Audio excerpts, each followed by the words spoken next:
Everyday Use Analyzed Through Literary Theory by Shilpa and Buddy Pudi. Theory and literature. Literary theory is the process of examining literature through different lenses, including linguistics, psychology, anthropology, philosophy, history, economics, gender studies, ethnic studies, and political science. Literary theory seeks out and preserves the very best of what writing has to offer. It functions as social critique. What this means is, instead of just reading a work of literature to enjoy it, you can read it with the intent of understanding it in different ways. For example, if you know the historical context of the time period a literary work was set in, you can examine that work through a historical lens. That will help you understand the author's intent, the motivations and actions of the character, and much more. Analyzing literature through literary theory helps readers and theorists understand pieces in new ways. Interpretation through theory. Literary theory helps readers understand text in a way they never would have thought of without theory. According to Masterclass, reading a text through the lens of literary theory provides a new perspective to better understand literature, learn more about different authors' intentions, and generally improve the quality of literature for both authors and readers. Literary theory can also influence literature, challenging text to evolve into new territory. Different theories help readers understand text in different ways. This is what I previously explained when I said readers can use the historical context of a work to understand the work better. Literary theories were developed at different times. Oftentimes, when a particular theory lost popularity or seemed less than useful, a new one took its place. Theories developed in more modern times sought to change literature and, by extension, culture with their schools of thought. Each theory unravels deeper meanings in the text the theory is analyzing. This makes the books more significant and therefore boosts its popularity in culture. The books we've often read for class are all books that have been analyzed through literary theory, in which we don't just seek to understand the story, but all aspects of a work, including the way it's written, why it's written the way it is, the author's intent, the internal, external influences, and more. This not only teaches readers how to analyze works better, but teaches students how to write better. Historical context of everyday use. Everyday Use is a short story written by Alice Walker. It was written in 1973, set around the late 1960s or early 1970s in a farm in the Deep South. Though the exact location isn't disclosed, many readers assume it's set in Georgia since Walker grew up on her family farm in Georgia. The 1970s were a time of racial reform in America for African Americans. They shed derogatory terms such as Negro, gained new rights in society, and looked for more professional opportunities, getting educated and trying to get better jobs than those their parents had. It was also a time of identity reform for African Americans.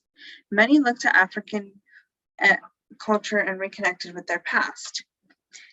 They learned more about their heritage. This was especially true for those who were educated because they were taught about African history and culture in school and accepted what they were taught. Literary theories. Reader response theory. In layman's terms, reader response theory is a theory that dictates that the reader is just as responsible for the meaning and interpretation of a work as the author. The reason this theory works is because everyday use relies heavily on the characters' personalities and motivations. These characters are relatable, and that colors the interpretation of a work. The response of readers is a vital component in understanding the work. Every time a reader can relate to one or more of the characters, they have a better chance of understanding a character's motivations, thought process, and worldview. I myself relate to a young Dee who had the world in the palm of her hand and resented her heritage to a point, thinking it was holding her back from being better than she was. I can understand that version of her, and that makes me more sympathetic to her. Other readers who don't understand her thoughts may think she is a cruel and selfish character. Certainly, the older version of her is portrayed that way. However, young Dee had the same thoughts I did when I was young, and that makes those feelings, which I felt guilty for having, seem valid. Literature is subjective and is meant to help readers, and letting the reader have a say in what a literary work means helps them. Literary theories. Marxist theory. In layman's terms, Marxist theory is a theory that looks into oppression from a political, economic, or classist standpoint, interpreting work based on class and relations and social ideals. This theory works because the characters in everyday use fit into different classes. Mama and Maggie are working class laborers, while Dee is an educated professional. We don't know what she does for a living, but she is educated and lives on her own, so we can assume she found success. These class discrepancies color the way the characters view their own world. Dee views her family as oppressed and as people to feel sorry for, since they are not educated and not successful like she is. She views herself as higher, better, and more knowledgeable, especially when it comes to her heritage. This goes back to what I was saying about African Americans who are educated believe what they learned about their culture. Educated people believe the artifacts from their cultures, such as the quilts that became a point of contention in everyday use, should be preserved. However, Mama believes the quilts should be used every day, since that's what they were made for. Dee and her boyfriend look and act enlightened, believing that they understand true heritage because they were educated in it, and that makes Dee feel like she is higher class. Anyway, a high-class person can afford to buy their own quilts to use and display their family quilts. She thinks Mama's way of using instead of preserving artifacts is wrong and low class. Reader response theory, an explanation. Reader response theory emerged in the 1960s. It was created by literary critic I.A. Richards and mainly rose in popularity in Russia and the United States. It focuses on how a text is experienced, processed by its readers. Reader response theory considers the reader an essential factor in constructing the meaning of literary works.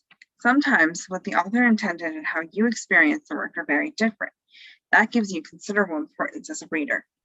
It dictates how a reader interprets the text is just as important as why the author wrote it or how he or she intended it.